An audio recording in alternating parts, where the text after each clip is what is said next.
وما ارسلناک الا رحمتا للعالمین، حتیٰ کہ ان کافروں کے جو قیدی بن جائیں ان کے بھی آپ نے آداب بتا دیے۔ دنیا میں سب سے زیادہ مسلمانوں کو نقصان پہنچانے والے سب سے پہلے معرکہ بدر کے قیدی تھے، اور آپ علیہ الصلوۃ والسلام نے کیا آداب سکھائے؟ ان میں سے جو باصلاحیت تھے ان سے کہا ان مسلمانوں کو لکھنا پڑھنا جن کو نہیں آتا ہے، جو 10 کو لکھنا سکھا دے گا میں اس کو آزادیاں دے دوں گا۔ کبھی اللہ کے پیارے نبی علیہ الصلوۃ والسلام نے اپنے صحابہ کو یہ وصیت کی، بے شک یہ جنگی قیدی ہیں لیکن انسان تو ہیں، ان کے ساتھ اچھا سلوک کرنا۔ ان قیدیوں میں سے ایک قیدی تھے حضرت مصعب بن عمیر کے بھائی ابو عزیر ابن عمیر۔ کہتے ہیں اللہ کے پیارے نبی نے جب کہا کہ قیدیوں کے ساتھ اچھا سلوک کرنا، مجھے قید کرنے والے مدینہ کے چند انصار صحابہ تھے، میں اپنی آنکھوں سے دیکھتا تھا ان بیچاروں کے پاس کھانے کے لیے چیزیں پوری نہیں ہوتی تھیں۔ یطعمون البر ویأکلون التمر، ہم ان کے کافر قیدی تھے، پیغمبر کے حکم کی ایسی لاج رکھتے تھے۔ یہ پیغمبر کے انصار صحابہ خود کھجوریں کھا لیتے تھے اور ہمیں روٹیاں کھلاتے تھے۔ وما ارسلناک الا رحمتا للعالمین۔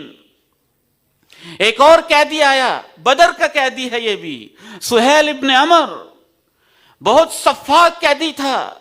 اس نے پیغمبر کے خلاف بڑی تقریریں کی ہوئی تھیں، بہت فصیح و بلیغ خطیب تھا، عرب کا نمایاں خطیب تھا۔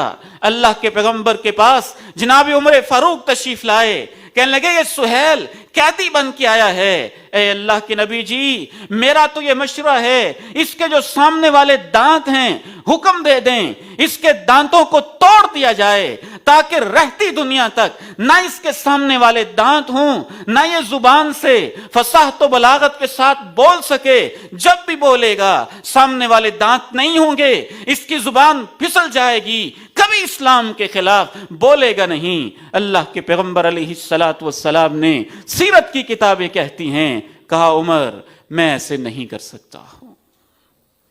عمر تم یہ دیکھتے ہو کہ بڑا بولتا رہا، میں یہ دیکھ رہا ہوں ممکن ہے ایسا وقت بھی آئے یہ وہ بھی بولے گا جو تجھے پسند ہوگا، یہ وہ بھی بولے گا جو تجھے پسند ہوگا۔ اس اخلاق سے متاثر ہو کے فتح مکہ کے موقع پہ جناب سہیل ابن عمر، یہی جو عربوں کے خطیب تھے، پیغمبر کے خلاف بولنے والے تھے، مسلمان ہوئے، انہوں نے اسلام قبول کیا۔